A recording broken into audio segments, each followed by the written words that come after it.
The Jimmy Butler saga continues to take weird turns. Jayar Jackson, Rick Strom. So there's a lot to get to. Follow me. Here we go.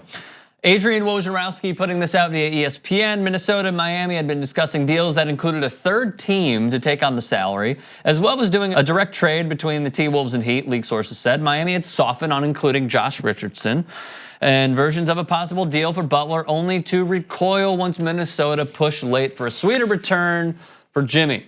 Talks between the two teams could restart again, but it appears there would need to be a resetting process. Minnesota hasn't been engaged in serious talks elsewhere on Butler, with teams' belief that Miami was inevitable and the T-Wolves' steep asking price often remaining non-starters. Here's the best part about all of this.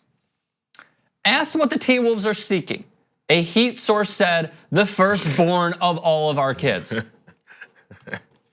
But can the firstborn ball? Yeah, right. They must have a serious first step. Is it Lonzo? Because we know LeAngelo can. Cue up Moses and the Pharaohs for this one. The Wolves are believed to be asking for several of the assets the Heat considers most valuable: Josh Richardson, Bam Adebayo, Goran Dragic, Kelly Olynyk, Justice Winslow, and a #1 pick. Is that what you want? I know it said several, but let's just think about this. Goran, yes. Kelly Olynyk, no. Josh Richardson, yes.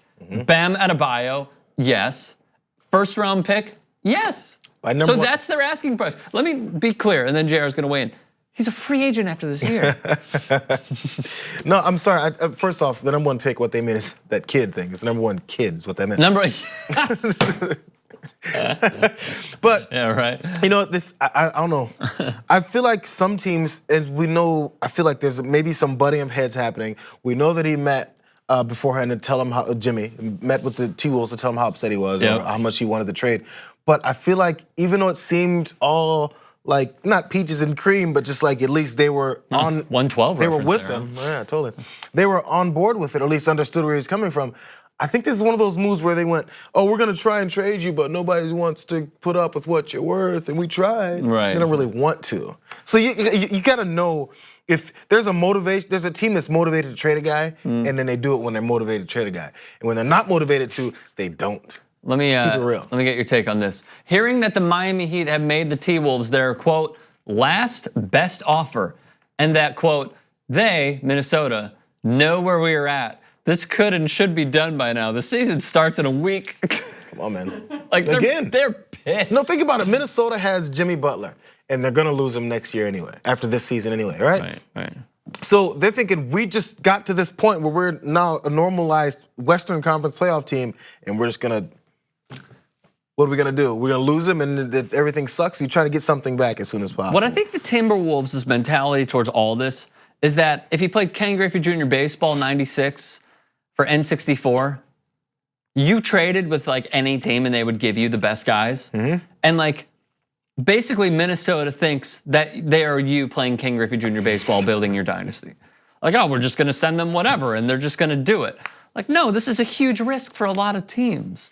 Absolutely. That's why you don't want to give up your future assets, because Jimmy could just walk after this year.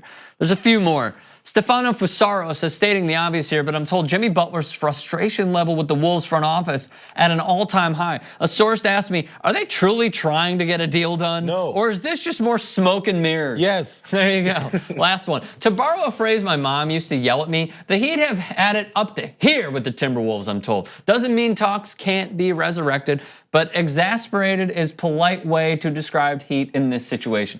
So basically, the Timberwolves are just poking. They're like the little brother that keeps poking big brother Miami. And I'm like, come on, what are you gonna do? Fight me, mom's right there. What are you gonna do? Fight me, fight me.